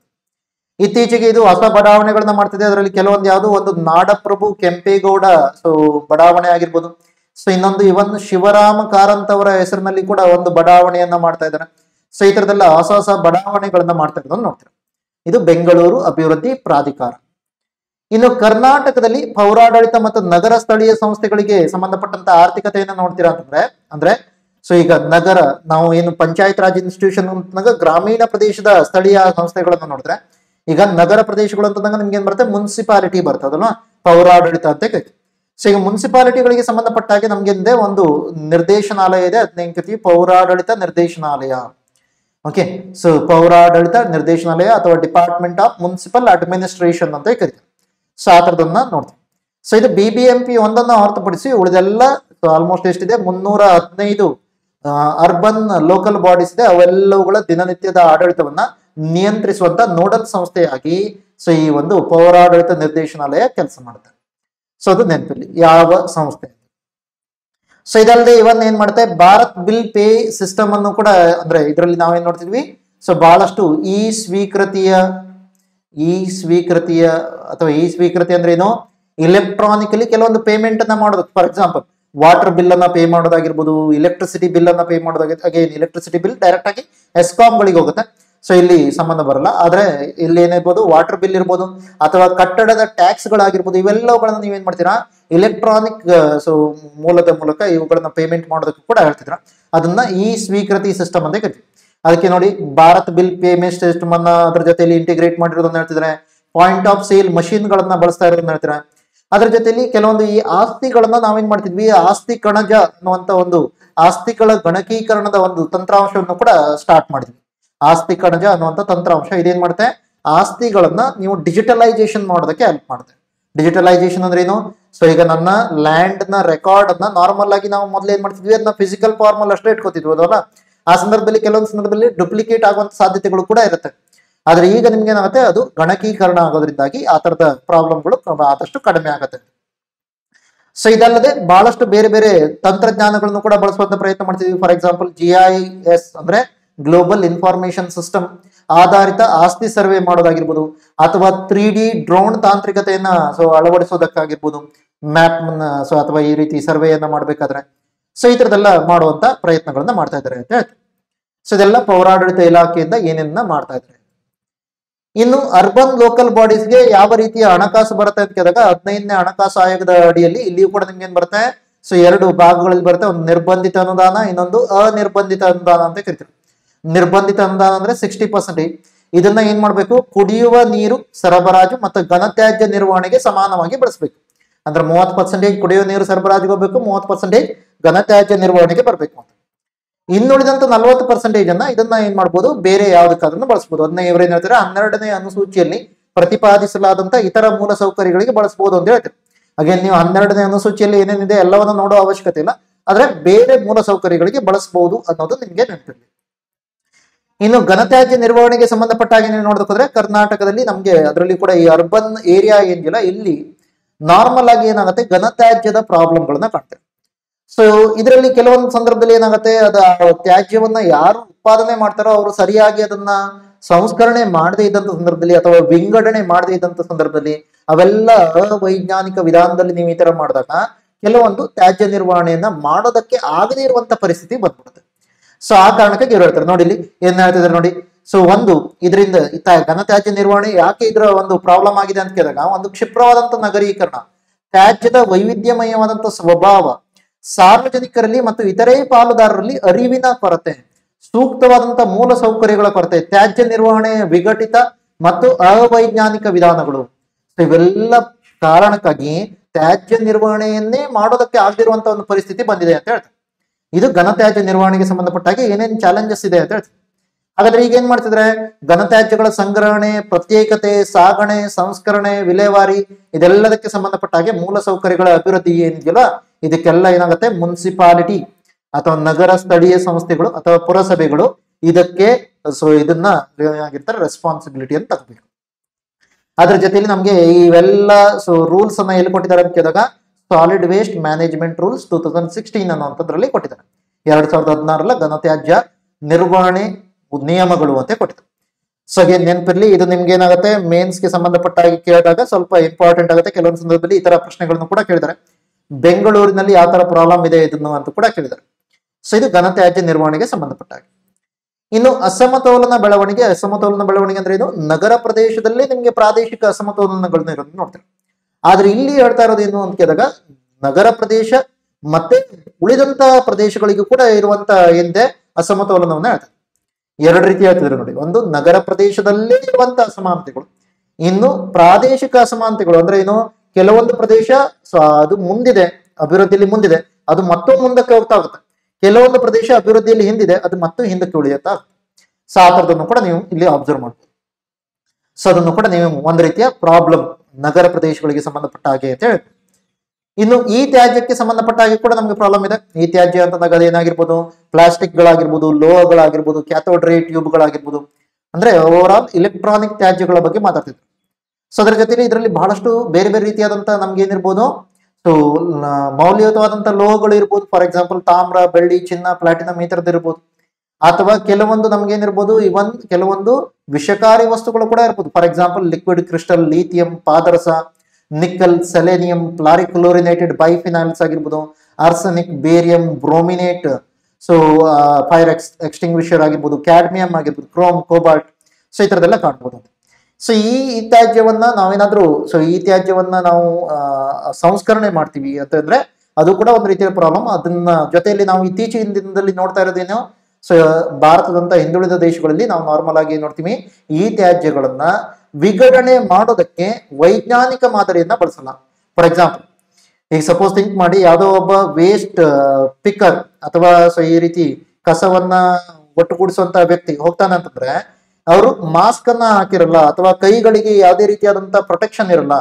ಸೊ ಈಗ ಈ ತರದ ವಿಷಕಾರಿ ವಸ್ತುಗಳು ಅವರ ದೇಹದ ಜೊತೆಯಲ್ಲಿ ಏನಾದ್ರೂ ಕಾಂಟ್ಯಾಕ್ಟ್ ಬರುತ್ತೆ ಅಂದ್ರೆ ಅದರಿಂದ ಏನಾಗ್ಬೋದು, ಅವರ ದೇಹದಲ್ಲಿ ಶಾಶ್ವತವಾದಂತ ಅಂಗವಿಕಲತೆ ಉಂಟಾಗ್ಬೋದು, ಅಥವಾ ಅವರು ಮರಣವನ್ನು ಅಪ್ಪುವಂತ ಸಾಧ್ಯತೆ ಕೂಡ ಇರುತ್ತೆ. ಆ ತರದೆಲ್ಲ ಪ್ರಾಬ್ಲಮ್ಗಳನ್ನ ಹೇಳ್ತೀವಿ. ಸೊ ಇದು ಈ ತ್ಯಾಜ್ಯಕ್ಕೆ ಸಂಬಂಧಪಟ್ಟಾಗೆ. ನೆಕ್ಸ್ಟ್ ಮತ್ತೆ ಈ ತ್ಯಾಜ್ಯದ ಬಗ್ಗೆ ಮಾತಾಡ್ತೀವಿ. ಸೊ ಅದಕ್ಕಾಗಿ ನೆನಪಿರ್ಲಿ, ಈ ತ್ಯಾಜ್ಯ ಅಂದ್ರೆ ಏನು ಅನ್ನೋದು ನೆನಪಿರ್ಲಿ. ಸೊ ನೆಕ್ಸ್ಟ್ ಈ ಚಲನಶೀಲತೆಗೆ ಸಂಬಂಧಪಟ್ಟ ಹಾಗೆ ಇದು ಏನ್ ಹೇಳ್ತಿದ್ವಿ, ಇಲೆಕ್ಟ್ರಿಕಲ್ ವೆಹಿಕಲ್ಸ್ ಗಳ ಬಗ್ಗೆ ಹೇಳ್ತೀವಿ. Electrical vehicles, okay.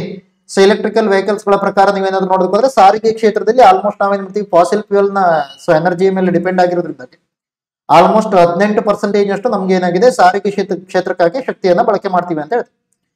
ಸೊ ಇದೇ ರೀತಿಯಲ್ಲಿ ನಾವೇನಾದ್ರೂ ಕಂಟಿನ್ಯೂ ಮಾಡಿದ್ರೆ 2030 ಸಂದರ್ಭದಲ್ಲಿ ಆಲ್ಮೋಸ್ಟ್ 200 ಮಿಲಿಯನ್ ಟನ್ ಅಷ್ಟು ಈಕ್ವಲೆಂಟ್ ಆದಂತ ಇಂಧನ ಪೂರೈಕೆ ಅಗತ್ಯವಿರುತ್ತೆ. ಅದರಲ್ಲಿ ಕೂಡ ನಾವು ಹೆಚ್ಚಾಗಿ ಈ ಇಂಧನಗಳನ್ನ ಬೇರೆ ದೇಶಗಳಿಂದ ಪರ್ಚೇಸ್ ಮಾಡ್ತಾ ಇರೋದ್ರಿಂದಾಗಿ ಎಲ್ಲೋ ಒಂದ್ ಕಡೆ ನಮ್ಗೆ ಏನಾಗ್ಬೋದು ಪ್ರಾಬ್ಲಮ್ ಆಗ್ಬೋದು ಅಂತ ಹೇಳ್ತಾರೆ. ಸೊ ಹಾಗಾದ್ರೆ ಅದನ್ನ ನಾವು ಹೇಗೆ ಕಡಿಮೆ ಮಾಡೋದು, ಅಥವಾ ಇನ್ನೊಂದು ರೀತಿಯಲ್ಲಿ ನಮ್ಗೆ ಮತ್ತೊಂದು ಪ್ರಾಬ್ಲಮ್ ಏನಿದೆ ಅಂತ ಕೇಳಿದಾಗ, ಸೊ ಇವನ್ ನಾವೇನ್ ನೋಡ್ತೀವಿ, ಕಾರ್ಬನ್ ಡೈಆಕ್ಸೈಡ್ ನ ಕಡಿಮೆ ಮಾಡುವಂತ ಟಾರ್ಗೆಟ್ ಅನ್ನ ಹೊಂದಿದೀವಿ. ಫಾರ್ ಎಕ್ಸಾಂಪಲ್ 2070 ವೇಳೆಗೆ ನೆಟ್ ಝೀರೋ ಎಮಿಷನ್ ಮಾಡ್ತೀವಿ ಅಂತ ಹೇಳಿದ್ವಿ. ಸೊ ಇನ್ನು 2030 ವೇಳೆಗೆ 40% ನಷ್ಟು ಉತ್ಪಾದನೆಯನ್ನ ರಿನ್ಯೂವೇಬಲ್ ಎನರ್ಜಿಯಿಂದ ಮಾಡ್ತೀವಿ ಅಂತ ಹೇಳಿದ್ವಿ. ಇದೆಲ್ಲ ಬೇರೆ ಬೇರೆ ಇದನ್ನ ಹೇಳ್ತೀವಿ. ಸೊ ಈ ಟಾರ್ಗೆಟ್ ಅನ್ನ ನಾವು ಅಚೀವ್ ಮಾಡ್ಬೇಕು ಅಂದ್ರೆ ಇವತ್ತು ಅದರ ಸಂದರ್ಭದಲ್ಲಿ ಕೂಡ ನಾವೇನ್ ಮಾಡ್ಬೇಕಾಗುತ್ತೆ, ಇಲೆಕ್ಟ್ರಿಕಲ್ ವೆಹಿಕಲ್ಸ್ ಗಳನ್ನ ಪರ್ಯಾಯವಾಗಿ ಯೂಸ್ ಮಾಡ್ಬೇಕಾಗತ್ತೆ. ಸೊ ಪರ್ಯಾಯವಾಗಿ ಅಂತಂದಾಗ ನಮ್ಮ ಪಳೆಯುಳಿಕೆ ಇಂಧನಗಳನ್ನ ಏನ್ ಬಳಸ್ತೀವಿ ಅಂತ ವೆಹಿಕಲ್ಸ್ ಗಳ ಬದಲಾಗಿ ಈ ತರದ ವೆಹಿಕಲ್ಸ್ ಗಳನ್ನ ಬಳಸಬೇಕಾಗತ್ತೆ ಅಂತ ಹೇಳ್ತೀವಿ. ಸೊ ಇದು ನಿಮ್ಗೆ ಯಾಕೆ ಇಲೆಕ್ಟ್ರಿಕಲ್ ವೆಹಿಕಲ್ಸ್ ಇಂಪಾರ್ಟೆಂಟ್ ಅಂತ ಹೇಳ್ತೀವಿ. ಅದ್ ನೆನಪಿರ್ಲಿ, ಇಲೆಕ್ಟ್ರಿಕಲ್ ವೆಹಿಕಲ್ಸ್ ಗಳು ಇಂಪಾರ್ಟೆಂಟ್ ಅನ್ನೋದನ್ನ ನಾವು ಹೇಳ್ತಾ ಇದೀವಿ ಇಲ್ಲಿ. ಆದ್ರೆ ಇಲೆಕ್ಟ್ರಿಕಲ್ ವೆಹಿಕಲ್ಸ್ ಗಳಿಂದ ಬೇರೆ ರೀತಿಯ ಪ್ರಾಬ್ಲಮ್ಗಳು ಕೂಡ ಇದೆ. ಏನದು ಅಂತ ಕೇಳಿದಾಗ, ಹೆಚ್ಚಾಗಿ ಇಲೆಕ್ಟ್ರಿಕಲ್ ವೆಹಿಕಲ್ಸ್ ಗಳು ಏನಾಗಿರುತ್ತೆ, ಇದು ರೇರ್ ಅರ್ತ್ ಎಲಿಮೆಂಟ್ಸ್ ಇಂದ ಮಾಡಲ್ಪಟ್ಟಿರುತ್ತೆ. ಈಗ ಲಿಥಿಯಂ ಅಯಾನ್ ಬ್ಯಾಟ್ರಿಗಳು ಅಂತ ಹೇಳಿ ಬರ್ತಾವದಲ್ವಾ. ಸೊ ಈಗ ಲಿಥಿಯಂ ಅಯಾನ್ ಬ್ಯಾಟ್ರಿ ಬೇಕು ಅಂದ್ರೆ ಲಿಥಿಯಂ ಬೇಕು. ಲಿಥಿಯಂ ಅನ್ನ ನೀವೇನ್ ಮಾಡ್ಬೇಕಾಗತ್ತೆ, ಮೈನಿಂಗ್ ಮಾಡ್ಲೇಬೇಕಾಗುತ್ತೆ. ಸೊ ಆ ತರದೆಲ್ಲ ಪ್ರಾಬ್ಲಮ್ ಇದೆ. ಅದ್ರ ಜೊತೆಲಿ ಮತ್ತೊಂದು ಪ್ರಾಬ್ಲಮ್ ಏನು, ಈಗ ನೀವು ಯಾವ ಮೂಲದಿಂದ ಉತ್ಪಾದನೆ ಮಾಡಿದಿರೋ ಎನರ್ಜಿಯನ್ನು, ಅದು ಬಹಳ ಇಂಪಾರ್ಟೆಂಟ್ ಆಗುತ್ತೆ. ಫಾರ್ ಎಕ್ಸಾಂಪಲ್, ನೀವೇನಾದ್ರೂ ಕೋಲ್ ನಿಂದ ಉತ್ಪಾದನೆ ಮಾಡಿ ಅದನ್ನ ಇಲೆಕ್ಟ್ರಿಕಲ್ ವೆಹಿಕಲ್ಸ್ ಗಳಿಗೆ ಚಾರ್ಜ್ ಮಾಡೋದಕ್ಕೆ ಯೂಸ್ ಮಾಡಿದಿರಾ ಅಂತಂದ್ರೆ, ಇವನ್ ನಿಮ್ಮ ಬೈಕ್ ನ ಹಿಂದ್ಗಡೆ ಟೇಲ್ ಅಲ್ಲಿ ನಿಮ್ಗೆ ಯಾವುದೇ ರೀತಿಯಾದಂತ ಎಮಿಷನ್ ಆಗಿಲ್ಲ ನಿಜ, ಆದ್ರೆ ಆ ಒಂದು ಪವರ್ ಪ್ಲಾಂಟ್ ಅಲ್ಲಿ ಎಲ್ಲೋ ಒಂದ್ ಕಡೆ ಎಮಿಷನ್ ಆಗಿದೆ, ಹೌದಲ್ವಾ. ಆ ತರದ ಪ್ರಾಬ್ಲಮ್ ಅನ್ನು ಕೂಡ ನೋಡ್ತೀವಿ. ಸೊ ಇದೆಲ್ಲ ಈ ಚಲನಶೀಲತೆಗೆ ಸಂಬಂಧಪಟ್ಟ. ಸೊ ನೆಕ್ಸ್ಟ್ ತ್ಯಾಜ್ಯದಿಂದ ಸಂಪನ್ಮೂಲಗಳಿಗೆ ಸಂಬಂಧಪಟ್ಟ ಹಾಗೆ ಕೂಡ ನಾವು ನೋಡ್ತೀವಿ. ಏನ್ ತ್ಯಾಜ್ಯದಿಂದ ಸಂಪನ್ಮೂಲಕ್ಕೆ ಸಂಬಂಧಪಟ್ಟ ಹಾಗೆ ಈಗ ಸದ್ಯದಲ್ಲಿ ನಾವೇನ್ ಮಾಡ್ತಾ ಇದೀವಿ, ರಾಮನಗರದ ಬಿಡದಿಯಲ್ಲಿ ತ್ಯಾಜ್ಯದಿಂದ ಸಂಪನ್ಮೂಲಕ್ಕೆ ಸಂಬಂಧಪಟ್ಟ ಹಾಗೆ ಅಥವಾ ವಿದ್ಯುತ್ ಶಕ್ತಿಯನ್ನ ಮಾಡುವಂತ ಒಂದು ಇದನ್ನ ರೆಡಿ ಮಾಡಿದ್ವಿ. ಅದನ್ನ ಯಾರ್ಯಾರು ಮಾಡಿದ್ದಾರೆ ಅಂತ ಕೇಳಿದಾಗ, KPCL BBMPಯ ಸಹಯೋಗದೊಂದಿಗೆ ಆ ತರ ಒಂದನ್ನ ಮಾಡಿದೆ. ತ್ಯಾಜ್ಯದಿಂದ ಸಂಪನ್ಮೂಲವನ್ನ ಮಾಡುವಂತ ಪ್ರಯತ್ನ ಮಾಡಿದೆ. ಸೊ ನೆಕ್ಸ್ಟ್ ಹಸಿರು ಬಾಂಡ್ಗಳು ಅಂತ ಕರಿತೀರ. ಹಸಿರು ಬಾಂಡ್ಗಳು ಅಂದ್ರೆ ಯಾವುದು, ಈ ರೀತಿಯ ಬಾಂಡ್ಗಳನ್ನ, ಯಾವುದೇ ಬಾಂಡ್ಗಳನ್ನ ಯಾರಾದ್ರೂ ವಿತರಣೆ ಮಾಡಿದ್ರು ಅಂತಂದ್ರೆ, ಆ ಬಾಂಡ್ ಅನ್ನ ವಿತರಣೆ ಮಾಡಿದ ನಂತರದಲ್ಲಿ ಏನಾಗಬೇಕು, ಅವರಿಗೆ ಬೇರೆ ಬಾಂಡ್ ಅನ್ನ ನಾನು ಏನಾದ್ರು ನಿಮ್ಗೆ ಕೊಡ್ತಾ ಇದ್ದೀನಿ ಅಂದ್ರೆ ನೀವು ಅದರ ಬದಲಾಗಿ ದುಡ್ಡನ್ನ ಕೊಡ್ಬೇಕು. ಈಗ ಇದನ್ನ ಹಸಿರು ಬಾಂಡ್ಗಳು ಅಂತೇಳಿ ಯಾವಾಗ ಕರಿತೀವಿ ಅಂತ ಕೇಳಿದಾಗ, ನಾನು ಬಾಂಡ್ ಅನ್ನ ನಿಮ್ಗೆ ವಿತರಣೆ ಮಾಡಿದೆ, ಆ ವಿತರಣೆ ಬಂದಿರುವಂತ ದುಡ್ಡು ಏನಿದೆ, ಆ ದುಡ್ಡನ್ನ ನಾನೇನ್ ಮಾಡ್ತಾ ಇದ್ದೀನಿ, ಈಗ ಅದನ್ನ ಯಾವುದಾದ್ರೂ ಪರಿಸರ ಸಮರ್ಥನೀಯ ಎಂದು ವರ್ಗೀಕರಿಸಿದ ಯೋಜನೆಗಳಿಗೆ ಮಾತ್ರ ಬಳಸ್ಕೊಳ್ತೀನಿ. ಅಂದ್ರೆ ಮೀನಿಂಗ್ ಏನು, ಸಸ್ಟೈನೇಬಲ್ ಸುಸ್ಥಿರವಾದಂತ ಯೋಜನೆಗಳಿಗಾಗಿ ಮಾತ್ರ ಬಳಸ್ಕೊತೀನಿ. ಆವಾಗ ಅದನ್ನ ಹಸಿರು ಬಾಂಡ್ಗಳು ಅಂತ ಕರಿತೀವಿ. ಅದನ್ನ ಇಲ್ಲಿ ನೀವು ಡೆಫಿನೇಷನ್ ಹೇಳ್ತಾ ಇದ್ದಾರೆ ನೋಡಿ. ಹಸಿರು ಬಾಂಡ್ಗಳು ಯಾವುದೇ ಉನ್ನತ ಸಂಸ್ಥೆ, ಅಂತರ ಸರ್ಕಾರಿ ಗುಂಪುಗಳು ಅಥವಾ ಮೈತ್ರಿಗಳು ಮತ್ತು ಕಾರ್ಪೊರೇಟ್ಗಳು ನೀಡುವ ಬಾಂಡ್ಗಳಾಗಿದ್ದು, ಈ ಬಾಂಡ್ಗಳ ಆದಾಯವನ್ನ ಪರಿಸರ ಸಮರ್ಥನೀಯ ಎಂದು ವರ್ಗೀಕರಿಸಿದ ಯೋಜನೆಗಳಿಗೆ ಬಳಸಿಕೊಳ್ಳಲಾಗುತ್ತೆ. ಸೊ ಇದನ್ನ ನಾವು ನೋಡ್ತೀವಿ. ಇದರ ಜೊತೆಯಲ್ಲಿ ಇವನ್ ಭಾರತ ಸರ್ಕಾರ ಏನ್ ಮಾಡಿದೆ, ಉನ್ನತ ಹಸಿರು ಬಾಂಡ್ ನ ಫ್ರೇಮ್ ವರ್ಕ್ ಅನ್ನ 2022 ನವೆಂಬರ್ 9 ಕೊಟ್ಟಿದೆ ಅಂತ ಹೇಳ್ತಾರೆ. ಸೊ ಅದ್ರ ಜೊತೆಯಲ್ಲಿ ಇವನ್ ನಮ್ಮಲ್ಲಿ ಏನಿದೆ, IFC ಅಂತ ಹೇಳಿ ಬರುತ್ತೆ, ಇಂಟರ್ನ್ಯಾಷನಲ್ ಫೈನಾನ್ಸ್ ಕಾರ್ಪೊರೇಷನ್ ಅಂತ ಹೇಳ್ತಾರೆ. ಅಂದ್ರೆ ಸೊ ನಮ್ಮ ವರ್ಲ್ಡ್ ಬ್ಯಾಂಕ್ ನ ಒಂದು ಸಬ್ಸಿಡಿಯರಿ, ವರ್ಲ್ಡ್ ಬ್ಯಾಂಕ್ ಗ್ರೂಪ್ ನ ಒಂದು ಭಾಗ. ಸೊ ಆ ಕಾರಣಕ್ಕಾಗಿ ಅದನ್ನು ಕೂಡ ನೀವು ನೋಡಬಹುದು. IFC ವಿಶ್ವ ಬ್ಯಾಂಕ್ ಗ್ರೂಪ್ ನ ಸಂಸ್ಥೆಯ ಪ್ರಕಾರ ನೀವು ನೋಡೋದಕ್ಕೋದ್ರೆ ಅಲ್ಲಿ ಕೂಡ ಹವಾಮಾನ ಬದಲಾವಣೆಗಳಿಗೆ ಸಂಬಂಧಪಟ್ಟ ಹಾಗೆ ಈ ಒಂದು ಹಸಿರು ಬಾಂಡ್ಗಳು ಪ್ರಮುಖವಾದಂತ ಕೆಲಸವನ್ನ ಮಾಡುತ್ತೆ ಅಂತ ಹೇಳ್ತಾರೆ. ಸೊ ಹಸಿರು ಬಾಂಡ್ಗಳು ಅಂದ್ರೆ ಏನು ಅನ್ನೋದು ನೆನಪಿರ್ಬೇಕು. ಅದಕ್ಕೆ ಸಂಬಂಧಪಟ್ಟ ಹಾಗೆ ಮಾಹಿತಿಯನ್ನು ಕೂಡ ಕೊಟ್ಟಿದೆ. ಇನ್ನು ಇಲ್ಲೇ ತನಕ ನಾವೇನು ನಗರೀಕರಣವನ್ನ ನೋಡ್ತಾ ಹೋಗಿದ್ವಿ. ಈ ನಗರೀಕರಣದಲ್ಲಿ ಮತ್ಯಾವ ರೀತಿಯ ಸಮಸ್ಯೆಗಳಿದಾವೆ ಅಂತ ಕೇಳಿದಾಗ, ಸೊ ಇವರೇನ್ ಹೇಳ್ತಾರೆ, ಓಕೆ ನಾವು ವಸತಿಗಳನ್ನೇನು ಮಾಡ್ತಾ ಇದ್ವಿ, ಆದ್ರೆ ವಸತಿಗಳು ಎಷ್ಟು ಜನಕ್ಕೆ ಮಂಜೂರಾಗಿದೆಯೋ ಅಷ್ಟು ಜನಕ್ಕೆ ನಾವು ಪೂರ್ಣಗೊಳಿಸಿಕೊಡೋದಕ್ಕಾಗಿದೆಯಾ ಅಂತ ಕೇಳಿದ್ರೆ ಅದು ಸ್ವಲ್ಪ ಮಟ್ಟಿಗೆ ಕಡಿಮೆ ಇದೆ ಅಂತ ಹೇಳ್ತಾರೆ. ಫಾರ್ ಎಕ್ಸಾಂಪಲ್, ಪ್ರಧಾನಮಂತ್ರಿ ಆವಾಸ್ ಯೋಜನೆಯ ಅಡಿಯಲ್ಲಿ ಮಂಜೂರಾದ ಮನೆಗಳಿಗೆ ಎದುರಾಗಿ ಶೇಕಡವಾರು ಪೂರ್ಣಗೊಂಡ ಮನೆಗಳು ಎಷ್ಟು ಅಂತ ಕೇಳ್ತಾರೆ. ಸೊ ಅದು ಬಹಳ ಕಡಿಮೆ ಇದೆ ಅಂತ ಹೇಳ್ತಾರೆ. 1 ಲಕ್ಷ ಜನಸಂಖ್ಯೆ ಸೂಚಿಸಿದಂತ ಕ್ಷಯ ರೋಗದ ಪ್ರಕರಣಗಳು ಇದು ಕೂಡ ಜಾಸ್ತಿ ಇರೋದನ್ನ ಹೇಳ್ತಾರೆ. ಸ್ಮಾರ್ಟ್ ಸಿಟಿ ಯೋಜನೆಯಲ್ಲಿ ಟೆಂಡರ್ ಕರೆದ ಯೋಜನೆಗಳಿಗೆ ಎದುರಾಗಿ ಶೇಕಡವಾರು ಪೂರ್ಣಗೊಂಡ ಯೋಜನೆಗಳ ಸಂಖ್ಯೆ. ಸೊ ಇದೊಂದು ರೀತಿಯಲ್ಲಿ ಹೇಗೆ ಅಂತ ನೀವೇನ್ ಮಾಡ್ಬೋದು, ಪೇಪರ್ ನಲ್ಲಿ ಬಹಳ ಚೆನ್ನಾಗಿರುವಂತ ಯೋಜನೆಗಳನ್ನ ಮಾಡ್ಬೋದು, ಆದ್ರೆ ನಿಜ ಜೀವನದಲ್ಲಿ ಇದು ಜಾರಿಗೆ ಬರ್ತಾ ಇರೋ ಪ್ರಮಾಣ ಬಹಳ ಕಡಿಮೆ ಇದೆ ಅನ್ನೋದನ್ನ ಹೇಳ್ತಾರೆ. ಸೊ ಆ ತರದನ್ನೆಲ್ಲವನ್ನ ನಾವಿಲ್ಲಿ ನೋಡ್ಬೋದು. ನಗರೀಕರಣಕ್ಕೆ ಸಂಬಂಧಪಟ್ಟ ಹಾಗೆ ಏನೇನು ಸವಾಲುಗಳು ಮುಂದಿದೆ ಅಂತ ಹೇಳ್ತಾರೆ. ಓಕೆ, ಸೊ ಇವೆಲ್ಲವುಗಳನ್ನ ನೀವು ಇಲ್ಲಿ ನೋಡ್ಬೋದು. ಅದಲ್ಲದೆ ಇವ್ರು ಏನ್ ಮಾಡಿದ್ದಾರೆ, ಬೇರೆ ಬೇರೆ ರೀತಿಯಾದಂತಹ ಚಾಲೆಂಜಸ್ ಗಳನ್ನ ಹೇಳಿದ್ದಾರೆ. ನಗರೀಕರಣದಲ್ಲಿ ಏನೇನು ಚಾಲೆಂಜಸ್ ಇದೆ. ಫಾರ್ ಎಕ್ಸಾಂಪಲ್, ಅಸಮತೋಲಿತ ನಗರೀಕರಣ ಇರೋದನ್ನ ನೋಡ್ತೀರಾ. ಕೆಲವೊಂದು ಪ್ರದೇಶಗಳು ನಗರೀಕರಣದಲ್ಲಿ ಅದು ನಗರದ ಒಳಗಡೆ ಅಭಿವೃದ್ಧಿ ಜಾಸ್ತಿ ಆಗಿರುತ್ತೆ, ಇನ್ನು ಕೆಲವು ಬಹಳ ಹಿಂದುಳಿದಿರೋದನ್ನ ನೋಡ್ತೀರಾ. ನಗರದ ಭೂಮಿಯ ನಿರ್ವಹಣೆ ಮಾಡೋದು ಬಹಳ ಕಷ್ಟ ಆಗ್ಬಿಡುತ್ತೆ. ಅದೇ ಸಂದರ್ಭದಲ್ಲಿ ನಿಮ್ಗೆ ಏನಾಗುತ್ತೆ, ಭೂಮಿಯ ಬೆಲೆಗಳು ಸಡನ್ ಆಗಿ ಜಾಸ್ತಿ ಆಗೋದು ಕಾರಣ ಆಗಿರ್ಬೋದು. ಸೊ ಅಥವಾ ಇವನ್ ಕೆಲವೊಂದು ಸಂದರ್ಭದಲ್ಲಿ ಇವನ್ ನೀವೇನ್ ನೋಡ್ತೀರಾ ಅಂತ ಕೇಳಿದಾಗ ಅಲ್ಲಿ ಅತಿಕ್ರಮಣಗಳು ಆಗೋದನ್ನ ನೋಡ್ತೀರಾ. ಫಾರ್ ಎಕ್ಸಾಂಪಲ್ ಕೆರೆಯ ಭಾಗವನ್ನು ಅತಿಕ್ರಮಣ ಮಾಡೋದು, ಈ ತರದೆಲ್ಲ ನೋಡ್ತೀರಾ. ಆ ತರದನ್ನು ಕೂಡ ನೋಡ್ಬೋದು. ಇನ್ನು ನಗರ ವಸತಿಗೆ ಸಂಬಂಧಪಟ್ಟ ಹಾಗೆ ಇವನ್ ಈಗಲೂ ಕೂಡ ನಾವೇನ್ ಹೇಳ್ತಿದ್ವಿ, ಅರೌಂಡ್ ಕೊಳಗೇರಿಯಲ್ಲಿ ವಾಸಿಸುವಂತ ಜನಸಂಖ್ಯೆ ಅರೌಂಡ್ 14 ಲಕ್ಷದಿಂದ 32.91 ಲಕ್ಷಕ್ಕೆ. ಓಕೆ, ಸೊ ಒಂದು ದಶಕದಲ್ಲಿ ಆಲ್ಮೋಸ್ಟ್ 18 ಲಕ್ಷದಷ್ಟು ಜನ ಹೆಚ್ಚಳ ಆಗಿದ್ದಾರೆ ಅಂತ ಹೇಳ್ತಾರೆ. ಸೊ ಅದನ್ನೆಲ್ಲ ನೀವು ಇಲ್ಲಿ ಕೋಟ್ ಮಾಡ್ಬೋದು ನಗರ ವಸತಿಗೆ ಸಂಬಂಧಪಟ್ಟ ಹಾಗೆ. ಅದು ಕೂಡ ಒಂದು ರೀತಿಯ ಸವಾಲು. ಇನ್ನು ಮೂಲಸೌಕರ್ಯದ ಅಂತರವನ್ನ ನೀವು ನೋಡಕ್ ಹೋದ್ರೆ, ಮೂಲಸೌಕರ್ಯದ ಅಂತರ ಅಂದ್ರೆ ಏನು, ಅಲ್ಲಿರುವಂತ ಜನರಿಗೆ ಮೂಲಸೌಕರ್ಯ ಎಷ್ಟು ಬೇಕಾಗಿತ್ತು, ಈಗ ನಾವು ಎಷ್ಟನ್ನ ಕ್ರಿಯೇಟ್ ಮಾಡಿದೀವಿ, ಅದೆರಡರ ಮಧ್ಯೆ ಇರುವಂತ ಅಂತರವನ್ನ, ಅದೆರಡರ ಮಧ್ಯೆ ಇರುವಂತ ಗ್ಯಾಪ್ ಅನ್ನ ಹೇಳ್ತದೆ. ಸೊ ಅದು ಕೂಡ ಬಹಳ ಜಾಸ್ತಿ ಇದೆ ಅಂತ ಹೇಳ್ತೀವಿ. ಅದಲ್ಲದೆ ರಸ್ತೆಗಳ ಮೂಲ ಸೌಕರ್ಯ, ಸೊ ಇಲ್ಲಿಯೂ ಕೂಡ ನೀವು ನೋಡಬಹುದು ಕೆಲವೊಂದು ಗಂಭೀರವಾದಂತಹ ನ್ಯೂನತೆಗಳು ಇರುವುದನ್ನು ನೋಡ್ತೀರಾ ರಸ್ತೆಗಳಿಗೆ ಸಂಬಂಧಪಟ್ಟ ಹಾಗೆ. ಅದ್ಯಾವುದು, ರಸ್ತೆ ಮೂಲ ಸೌಕರ್ಯದಲ್ಲಿ ಅಸಮರ್ಪಕ ರಸ್ತೆ ಸಾಮರ್ಥ್ಯ, ಕಳಪೆ ಗುಣಮಟ್ಟದ ರಸ್ತೆಗಳು, ರಸ್ತೆಗಳಲ್ಲಿನ ಅಡೆತಡೆಗಳಾದಂತಹ ಹೊಂಡಗಳು, ತಗ್ಗುಗಳು ಇತ್ಯಾದಿಗಳಿಂದಾಗಿ ಮುಕ್ತ ವಾಹನ ಸಂಚಾರಕ್ಕೆ ಕೂಡ ಅಡ್ಡಿ ಉಂಟು ಮಾಡ್ತಾ ಇರೋದು, ಅಥವಾ ಸಂಚಾರ ದಟ್ಟಣೆಯಿಂದಾಗಿ ಅಪಘಾತಗಳಿಗೆ ಕಾರಣವಾಗುವುದಾಗಿರ್ಬೋದು. ಈ ತರದೆಲ್ಲವನ್ನ ನೋಡ್ತೀರಾ ರಸ್ತೆ ಮೂಲ ಸೌಕರ್ಯಕ್ಕೆ ಸಂಬಂಧಪಟ್ಟ ಹಾಗೆ. ಇನ್ನು ಪರಿಸರ ಸುಸ್ಥಿರತೆ ಕೂಡ ಒಂದು ರೀತಿಯ ಚಾಲೆಂಜ್, ಹೌದಲ್ವಾ? ಸೊ ಅದನ್ನೇ ನೀವೇನ್ ಹೇಳ್ತಿದ್ರೆ ಇಲ್ಲಿ ಹಸಿರು ಸಮಸ್ಯೆಗಳು ಅಥವಾ ಬ್ರೌನ್ ಅಜೆಂಡಾ, ಕಂದು ಅಜೆಂಡಾ ಅಂತ ಹೇಳಿ ಕರಿತೀವಿ. ಅಂದ್ರೆ ಪರಿಸರದ ಮೇಲೆ ಉಂಟಾಗ್ತಿರುವಂತಹ ಹಾನಿಯನ್ನ ಹೇಳ್ತದೆ. ಅವುಗಳನ್ನ ಆದಷ್ಟು ಕಡಿಮೆ ಮಾಡೋದು ಕೂಡ ನಮ್ಗೆ ಇಂಪಾರ್ಟೆಂಟ್ ಅಂತ ಹೇಳ್ತೀವಿ. ಸೊ ಇವಿಷ್ಟು ನಮ್ಗೆ ಕೆಲವೊಂದು ಏನೇನ ಹೇಳಿದ್ದಾರೆ, ಇದರ ಒಳಗಡೆ ಯಾವ ರೀತಿಯಲ್ಲಿ ನಮ್ಗೆ ನಗರೀಕರಣಕ್ಕೆ ಸಂಬಂಧಪಟ್ಟ ಹಾಗೆ ಸವಾಲುಗಳಿದಾವೆ ಅಂತ. ನೆಕ್ಸ್ಟ್ ಇದರಿಂದ ಮುನ್ನಡೆಯುವ ಹಾದಿ ಹೇಗೆ ನಾವು ಇದನ್ನ ಪರಿಹಾರವನ್ನ ಕೊಡಬಹುದು ಅಂತ. ಹಾಗೆ ನೀವೇನಾದ್ರೂ ಮೇನ್ಸ್ಗಾಗಿ ಓದ್ತಾ ಇದ್ರೆ ದಯವಿಟ್ಟು ಇದನ್ನ ಒಂದ್ಸಲ ಓದೋದಕ್ಕೆ ಆಗ್ಬೇಕು. ಓಕೆ, ಸೊ ಇದನ್ನ ಓದೋದಕ್ಕೆ ನಿಮ್ಗೆ ಓದೋದಕ್ಕೆ ಬಿಡ್ತಾ ಇದ್ದೀನಿ. ಮುನ್ನಡೆಯುವ ಹಾದಿ ಹೇಗೆ ಬರೀತಾರೆ ಅನ್ನೋದನ್ನ ನೋಡ್ಕೊಳ್ಳಿ. ಎಕ್ಸಾಕ್ಟ್ ಆಗಿ ಇವೆಲ್ಲ ಪಾಯಿಂಟ್ಸ್ ಗಳನ್ನ ನೀವು ಯೂಸ್ ಮಾಡ್ಬೇಕು ಅಂತ ಹೇಳಿಲ್ಲ, ನಂಬರ್ಸ್ ಗಳನ್ನ ಜಾಸ್ತಿಯಾಗಿ ನೆನ್ಪಿಟ್ಕೋಬೇಕು ಅಂತ ಹೇಳಿಲ್ಲ, ಆದ್ರೆ ಹೇಗೆ ಪಾಸಿಟಿವ್ ಅಪ್ರೋಚ್ ಒಂದನ್ನ ಕೊಡ್ತಾರೆ. ಸೊ ಮುನ್ನಡೆಯುವ ಹಾದಿ, ಮುಂದಿನ ದಿನಗಳಲ್ಲಿ ಒಂದು ಪಾಸಿಟಿವ್ ಹೋಪ್ ಇದೆ ಅನ್ನೋದನ್ನ ಹೇಳ್ತಾರೆ. ಸೊ ಅದನ್ನ ಹೇಳ್ತಾರೆ. ಸೊ ಇವಿಷ್ಟನ್ನ ನೀವು ಇಲ್ಲಿಂದ ನೋಡ್ಬೋದು. ಓಕೆ, ಸೊ ಇವಿಷ್ಟು ನಮ್ಗೆ ಐದನೇ ಚಾಪ್ಟರ್ ಅರ್ಬನ್ ಡೆವಲಪ್ಮೆಂಟ್ ಅಥವಾ ನಗರಾಭಿವೃದ್ಧಿಗೆ ಸಂಬಂಧಪಟ್ಟ. ಧನ್ಯವಾದಗಳು ಜಾಯ್ನ್ ಆಗಿದ್ದಕ್ಕೆ.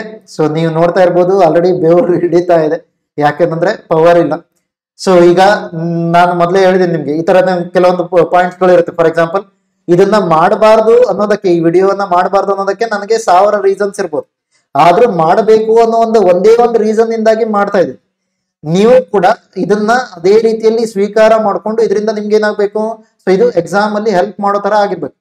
ಹಾಗೆ ನಾನು ಈ ತರ ಹೇಳಲ್ಲ, ನೀವೇನು 1 ಲಕ್ಷ ಜನ ನೋಡಿ ನನ್ನ ವಿಡಿಯೋನ ಅಂತ ಹೇಳಲ್ಲ, ಆದ್ರೆ ಯಾರು ನೋಡಿದ್ರು ಅವ್ರು ಏನ್ ಮಾಡ್ಬೇಕು, ಅವರು ಪ್ರಾಪರ್ ಆಗಿ ಎಕ್ಸಾಮ್ ಅಲ್ಲಿ ಆನ್ಸರ್ ಬರೆಯೋದಕ್ಕೆ ಆಗ್ಬೇಕು. ಸೊ ಅದು ನನ್ನ ಇಚ್ಛೆ. ಓಕೆನಾ? ಸೊ ಆ ಕಾರಣಕ್ಕಾಗಿ ನೀವು ಏನನ್ನ ನೋಡ್ತಾ ಇದ್ರು ಅದ್ರ ಮೇಲೆ ನೋಟ್ಸ್ ಅನ್ನ ಮಾಡ್ಕೊಳ್ಳೋದಕ್ಕೆ ಟ್ರೈ ಮಾಡಿ, ಅಥವಾ ಒರಿಜಿನಲ್ ಎಕನಾಮಿಕ್ ಸರ್ವೆನ ಓದ್ತಾ ಹೋಗಿ ಅದರಲ್ಲೇ ಹೈಲೈಟ್ ಮಾಡ್ಕೊಳ್ಳಿ, ಏನ್ ಬೇಕಾದ್ರೂ ಮಾಡಿ, ಆದ್ರೆ ಅದ್ರ ಮೇಲೆ ಪಾಯಿಂಟ್ಸ್ ಅನ್ನ ಜನರೇಟ್ ಮಾಡೋದಕ್ಕೆ ಆಗ್ಬೇಕು.